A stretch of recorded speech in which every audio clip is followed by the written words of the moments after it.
Ducky भाई की मुश्किलात कम ना हुई, यूट्यूबर का मजीद 5 रोजा जिस्मानी रिमांड मंजूर। National cyber crime investigation agency की जानब से तफ्तीश के लिए मजीद जिस्मानी रिमांड की सदा की गई। अदालत ने जुए की ऐप को प्रमोट करने के केस में यूट्यूबर डक्की भाई का मजीद 5 रोजा जिस्मानी रिमांड मंजूर कर लिया। तफसीलात के मुताबिक लाहौर की मकामी अदालत में जुए की ऐप को प्रमोट करने के केस की समाअत में जहां जुडिशनल मजिस्ट्रेट नईम भट्टू ने इस केस की समाअत की। यूट्यूबर डक्की भाई को 4 रोजा जिस्मानी रिमांड मुकम्मल होने के बाद जुडिशल मजिस्ट्रेट की अदालत में पेश किया गया। इस मौके पर समाअत के दौरान national cyber crime investigation agency ने तफ्तीश के लिए मजीद जिस्मानी रिमांड की सदा की। अदालत ने ये सदा मंजूर करते हुए मुलजम को मजीद 5 रोजा जिस्मानी रिमांड पर एजेंसी के हवाले करने का हुक्म दे दिया।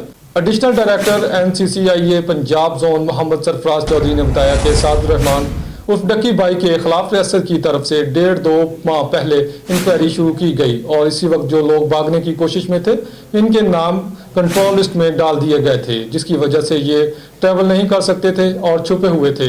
अब जैसे ही इन्होंने मुल्क से भागने की कोशिश की है तो पकड़े जा रहे हैं और जो लोग मुल्क से फरार हैं वो भी तैयार रहें, हम इनके पास भी आ रहे हैं।